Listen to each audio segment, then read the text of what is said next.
Well, hey friends, I hope you're having a great day. Today I have with me some of these things. Do they look familiar to you? Yeah, well, they can come in packs, but you can tear them off. Yeah, did you ever use these? These are twisties. And I have a longer one here that's a longer twisty. These are the little ones you get. What do you call them? I know people call them different things. We call them twisties.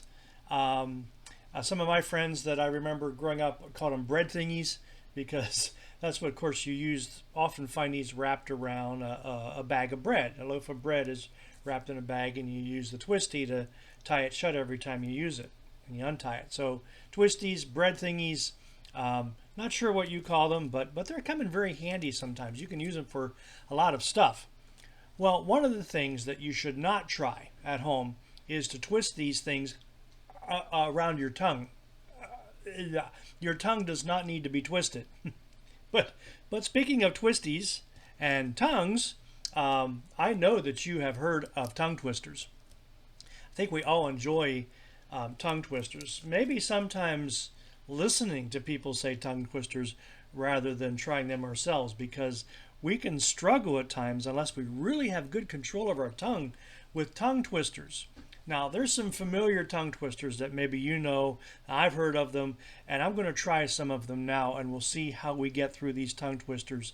Um, but I don't have a lot of high hopes for myself. My tongue gets twisted a lot. So, Peter Piper picked a peck of pickled peppers. A peck of pickled peppers Peter Piper picked. If Peter Piper picked a peck of pickled peppers, where's the peck of pickled peppers Peter Piper picked? Actually, I did better with that than I had when I was reading it earlier. Now, here's another one that I've never said or heard of before until I found it just the other day. It's about Betty Botter, and she bought some butter. Maybe you've heard it. Betty Botter bought some butter, but she said the butter's bitter. If I put it in my batter, it will make my batter bitter. But a bit of better butter will make my batter better. So 'twas better Betty Botter bought a bit of better butter.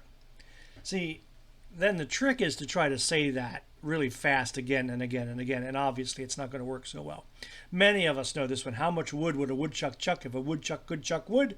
He would as much as he could and chuck as much wood as a woodchuck would if a woodchuck could chuck wood. It's easier to say the first time, but try it again. But this one here, she sells seashells by the seashore. See, couldn't do it. She sells seashells by the seashore. She sells seashells. See, you try it. She sells seashells by the seashore. Wow. Ooh, tough one for me. All the sh's. How can a clam cram in a clean cream can?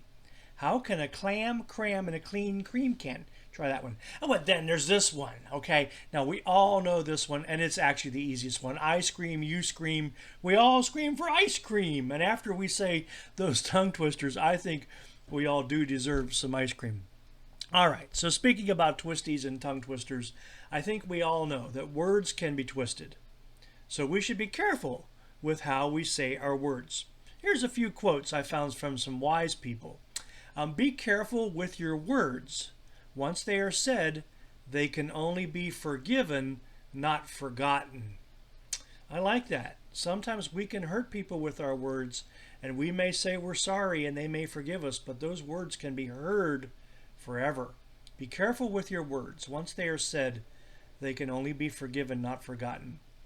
Here's another good one. Words are free. It's how you use them that may cost you. Words are free. It's how you use them that may cost you.